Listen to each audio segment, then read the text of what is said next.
Francotomie, une amputation vitale en logique de guerre, de Thontonjai Mutsuka. Alors pour ma part, c'est le meilleur livre que j'ai lu depuis ces 3 dernières années. Ok? C'est un livre qui donne beaucoup de rappels, mais qui fait aussi beaucoup de leçons. Et je suis fier de le présenter et d'en donner mon témoignage aujourd'hui. Sur le plan de l'esthétique, c'est un très très beau produit, hein. C'est un très très beau produit. euh, voilà, très belle taille, très belle couleur, une très belle introduction, coupé tête boule écaille. Donc ça c'est un petit clin d'œil à nos plus grands soldats en Haïti, euh, notamment Dessalines. Donc francotomie, qui signifie... Alors, en fait, je vais vous laisser le lire pour vraiment comprendre le titre. Une amputation vitale en logique de guerre. Donc le type nous explique que nous sommes en guerre. Euh, dès la pochette. Dès la pochette, parce que nous avons déjà le drapeau panafricain, rouge, noir, vert, et nous avons des symboles aussi de la résistance. Ok. Euh, une amputation vitale en logique de guerre, c'est-à-dire que il explique dans son bouquin que les meilleurs soldats, les meilleurs Africains ont essayé de négocier avec l'envahisseur, avec le colonisateur, avec l'ennemi. Ils ont tous essayé et ils ont tous échoué. Et c'est ça que j'aime dans le développement de Tonton Jai dans ce livre, c'est qu'il explique que, euh, en fait, soit on se sépare d'une manière ou d'une autre, soit on périt. Parce que, en fait, la cohabitation c'est mortel, en fait. C'est mortel pour nous. Ce n'est pas possible de continuer à cohabiter. D'accord? Parce que là, on est vraiment dans le syndrome de Stockholm, en réalité. Et c'est ce qu'il explique avec grand détail et avec force dans ce livre. Donc 500 pages, le livre est un livre très très lourd, hein, fait 600 grammes à peu près, 25 euros. C'est un prix très très modeste pour, euh, pour l'avoir suivi dans ses recherches, pour l'avoir épaulé pendant plus d'1 an dans ses recherches. Je peux dire que 25 euros, ses recherches et ses trouvailles, hein, 25 euros, c'est très très modeste. C'est très très humble de sa part. D'accord? Donc donner la force aux frères, parce que ce livre, je dirais qu'il en vaut le double, quoi, au moins. Première partie, c'est la partie biographique. C'est le deuxième auteur dans toute ma vie de bibliophile que je vois se livrer autant au monde, se livrer avec autant d'intégrité et autant de courage, mais surtout autant de d'honnêteté radicale. Donc il explique, euh, en fait, il explique son parcours depuis sa naissance jusqu'à l'âge adulte et comment en réalité, euh, comment il est devenu un vétéran. Parce que dans cette guerre, comme vous pourrez le lire, il a failli y passer à plusieurs reprises. D'accord? Donc la partie biographique est très intéressante. Euh, on peut tous s'y retrouver d'une manière ou d'une autre. Et en fait c'est ça qui captive euh, le lecteur dans ce livre, par rapport à ce livre, c'est qu'on peut tous s'y retrouver. D'accord? Surtout si on est de la génération du frère. Et surtout si on a vécu à la Martinique. Donc, première partie, la partie biographique. Euh, ensuite, j'ai beaucoup aimé son style d'écriture. Un style très abordable, euh, très simple et en même temps technique. euh, et il emploie beaucoup, en fait, l'humour. et davantage le sarcasme. Donc il fait beaucoup de jeux de mots et beaucoup de provocations, mais pour autant, en fait, le livre n'est pas violent. D'accord? Il est à la limite de la provocation, mais ça passe. Tu vois, ce n'est pas nécessairement insultant. Donc c'est ça qui est intéressant avec ce livre, c'est que il va parler à la personne qui a vécu en cité, elle va se retrouver là-dedans. Il va parler aux gens qui sont dans les bas-fonds. Il va parler aux repris de justice, aussi bien qu'aux citoyens modèles, soi-disant, euh, qu'aux qu'aux travailleurs, qu'à l'employé, qu'au cadre. D'accord? Ensuite, le portrait qu'il dresse de la Martinique et des colonies françaises de manière générale, c'est un portrait très réaliste. D'accord? Tantôt, on a des cartes postales qui nous dressent une image, qui nous dépeignent une image quasi paradisiaque de l'endroit. Tantôt ici, en fait, ce que l'on retrouve, c'est l'envers du décor. Il nous explique que la Martinique est un hôpital psychiatrique à ciel ouvert, en nous donnant des précisions sur le profil sanitaire de l'île, en fait, hein, c'est-à-dire les maladies physiques, psychologiques, les maladies acquises, le taux de pollution, le taux d'incarcération. En fait, tous les maux qui balafrent une société, il les a listés en ce qui concerne la Martinique. Donc il a fait un espèce de portrait robot, hein, de profil clinique de cette île, et la conclusion, elle est très très simple. C'est une île malade, c'est une île occupée, c'est un DOM, donc un département occupé militairement, c'est une plantation, parce qu'en fait, l'origine, donc il explique l'origine de la Martinique, c'est quoi? C'est un projet d'exploitation, un projet esclavagiste. Donc, cette terre, en fait, est une terre esclavagiste qui, depuis quelques siècles, et jusqu'à la seconde où je parle, euh, a servi de terrain d'exploitation, d'extermination et d'expérimentation euh, des Africains et des autres, qui étaient déjà sur place, mais qui ont été annihilés euh, en moins d'un siècle. Donc c'est un portrait qui est très très réaliste et qui nous fait redescendre sur Terre. Il va nous parler de la monoparentalité, de la délinquance, des maladies psychiatriques. Il va nous parler de la violence familiale. Euh, il va nous parler également des violences sexuelles, bien entendu.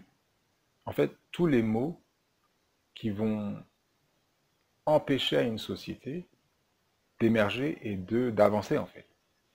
Et ça, il le fait très très bien, notamment avec d'énormes sources bibliographiques. Ce qui est un peu gênant dans ce livre, c'est, en fait, il me rappelle beaucoup les livres de Juliette Smeralda. Ce sont les notes de bas de page. Comme c'est des choses que j'aime pas en fait, c'est des choses que je n'aime pas écrire et c'est des choses que je n'aime pas lire, ça rend la lecture un petit peu compliquée pour ceux qui ne les aiment pas. Il y en a énormément. Donc ça, le frère est méritant par rapport à ça, parce qu'il y a plus de 800 notes de bas de page, donc c'est d'énormes, un nombre élevé de sources, sauf que, en fait, il faut s'arrêter euh, 3 à 4 fois par page pour aller lire les annotations qui sont en bas de page, d'accord? Mais mis à part cela, en fait, ce sont des... c'est utile, mais ça rend la lecture un petit peu... enfin, la lecture n'est pas nécessairement fluide, d'accord? Pourquoi? Parce que, en fait, il y a tellement d'informations que ça nous force aussi à prendre des pauses, ok? ça nous force à prendre des pauses. Donc ce n'est pas un livre qui se lit à moins qu'on soit, je dirais, un lecteur confirmé, un bibliophile confirmé, ayant l'habitude des gros pavés et des gros dossiers de ce type. Mais de manière générale, le lecteur va recevoir tellement d'informations, tellement de remise en question, tellement de questionnements, tellement d'énigmes, tellement de blagues, tellement de références, que en fait on est obligé de, de faire des pauses régulièrement. D'accord? Ensuite, ce livre, vous pouvez le considérer comme étant une espèce de débriefing, mais en même temps de manuel de guerre. Parce qu'il nous incite dans ce livre à la discipline, à l'intégrité, à un changement de paradigme, à une meilleure alimentation, une meilleure hygiène de vie, d'accord? Une meilleure manière de se considérer et de se traiter, d'accord? Une meilleure manière de traiter notre corps par des méthodes très très simples, hein. Donc il va nous parler de d'alimentation physiologique, de l'importance de connaître les méfaits des ondes électromagnétiques, donc c'est-à-dire des écrans de manière générale et de l'électronique plus particulièrement. Euh, quoi d'autre? Il nous incite aussi à nous intéresser donc à la mafia médicale, dans la mesure où en fait on nous fait la guerre euh, par tous les domaines d'activité. Eh bien, il est certain que la médecine va devenir une espèce d'arme et les médicaments vont constituer un espèce d'arsenal qui vont permettre à l'ennemi parfois de nous affaiblir. Donc il va parler de ce calendrier vaccinal ou planification de la mort à la page 247 parce qu'il a fait son enquête de terrain par rapport à ça. Il est parti questionner en fait. Il est parti questionner, il t'explique dans le livre que à un moment donné, il souhaitait partir en vacances et en fait, il y avait un vaccin ou il y avait des vaccins obligatoires. Et naturellement, il a réussi à trouver un moyen de les éviter, mais c'était vraiment le parcours du combattant, le parcours du guerrier. Et il explique tout ce parcours dans ce livre-là. Et dans cette explication, on apprend que, voilà, le gars, il est là pour vendre son vaccin, en fait. Le gars est là pour vendre son vaccin, toi, tu n'es qu'un patient, et quels que soient les effets secondaires, quelles que soient tes allergies, quel que soit ton profil clinique, on veut te refourguer la seringue, d'accord? On veut te refourguer euh, le poison. Bien entendu, il va nous parler en citant systématiquement ses sources, hein. Il va nous parler donc de la composition de ces médicaments, en nous expliquant que, en gros, ce sont des métaux lourds, ce sont des perturbateurs endocriniens, et, euh, et ce sont des médicaments, comme tous les autres, hein, qui contiennent des effets secondaires. D'accord? Euh, donc il faut tenir compte de tout cela lorsqu'on est en guerre. C'est-à-dire que, en fait, je pense qu'il a cité dans ce livre tous les moyens qui sont utilisés pour nous affaiblir et pour nous exterminer, pour nous tuer à petit feu.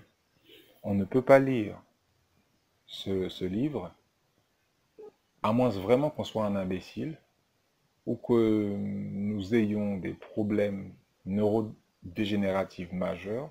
On ne peut pas sortir de cette lecture-là et dire le mot guerre est exagéré. Nous ne sommes pas en guerre. Nous ne sommes pas africains. Euh, voilà. On ne peut pas dire ça en fait. Parce que, en fait, il y a trop de sources. C'est-à-dire que les personnes qui disent ça, bon, à un moment donné, on est en 2020, euh, on n'a pas le temps de débattre en fait. On n'a plus le temps en fait de débattre. Parce que là, c'est, encore une fois, c'est des choses, il n'y a rien de nécessairement inédit dans ce livre. Il ne s'agit que de piqûres de rappel, il ne s'agit que de révision. D'accord?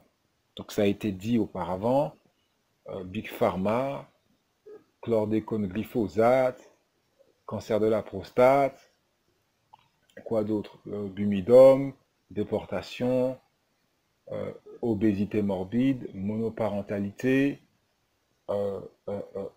droguette, fumette, buvette, d'accord, euh, inceste, abus sexuels, euh, divertissement, bien sûr, le type va nous parler de comment est-ce que on a mis les nègres dans le divertissement, c'est-à-dire que on nous a attrapés avec le jeu, avec la consommation à outrance. Et il est certain que lorsqu'on est en guerre, on n'est pas censé passer notre temps à jouer, en fait. Et on est encore moins censé passer notre temps ivre, d'accord? Et ce sont ces mécanismes de distraction qui sont expliqués en détail dans ce livre, d'accord? Ensuite, à la fin du livre, euh, voilà, il nous donne un petit programme. Et le programme, encore une fois, il est simple. Dans la mesure où on ne peut pas se détacher du jour au lendemain, il nous invite à agir individuellement euh, à notre niveau personnel. Donc c'est quoi? C'est limitation des écrans. Euh, donc on limite les écrans. Si on ne peut pas les, les extraire dans notre vie, c'est vraiment limiter euh, la consommation d'écran. Ensuite, il nous parle de minimalisme. Ensuite, il nous parle en fait de la connaissance de soi, parce qu'il va citer Marcus Garvey, qui nous disait, frère, lis un livre par semaine, toutes les semaines et tous les mois. D'accord? euh, Gérer notre consommation. Il nous explique que, en termes de boissons, en fait, on ne consomme que de l'eau, rien d'autre. Alors, les avantages de cette technique, je n'ai même pas besoin d'en parler. Si tous les nègres arrêtaient d'être ivrognes, et si tous les nègres commençaient, en fait, en matière de boisson, à ne boire que de l'eau, et cela tous les jours de la semaine, toutes les semaines, de tous les mois et tous les mois de tous les ans, en fait, les marques qui nous empoisonnent depuis le départ feraient faillite en quelques jours en réalité. Et on continuerait de pratiquer cette simplicité volontaire, même après la victoire. Parce qu'il nous explique que, en fait, voilà, même au niveau de l'allaitement. Bon, bien sûr, il cite ses sources, parce que, et en fait, il a énormément de sources, de gens qui ont déjà réfléchi à toutes ces questions. D'accord? Il va même nous parler de la cellule familiale, de l'intérêt de refonder des couples stratégiquement, des couples robustes, des couples qui permettent de fabriquer des mini-Marcus, des soldats, et non pas des consommateurs compulsifs qui sont remplis de PTSD, qui sont remplis de pulsions de consommation, qui sont remplis de maladies physiques et mentales. D'accord? Et il appelle son programme, il l'a appelé le Panga. Et le panga, c'est vraiment le symbole de son livre. C'est-à-dire, c'est le sabre, c'est le coutelas. D'accord? Ce coutelas qui a permis aux nôtres de s'émanciper, de se libérer ce 1er janvier 1804. D'accord? Cette coupure, cette, cette tomie, c'est-à-dire cette scission, d'accord, avec l'envahisseur. Je ne veux pas vous en dire plus parce que, en fait, je vais vous laisser acheter le livre, aller l'acheter à ta mairie tranquillement, donner la force aux frères, remercier Tati Nina, Laura l'Aventure, Tonton Hamzat, hein, on t'envoie le OTEP, je veux dire, et je souhaite bonne lecture, d'accord? Allez remercier le frère. Si jamais vous voyez des fautes dans le livre, c'est votre responsabilité de les corriger et d'envoyer vos corrections à l'auteur. C'est un frère très accessible, euh, qui est toujours volontaire hein, pour améliorer son produit. Et comme c'est aussi quelqu'un qui fait des films, allez voir ses films. D'accord? En tout cas, je vous remercie de votre écoute. Je vous souhaite beaucoup de santé. Et c'est le dernier professeur qui approuve ce message. Peace.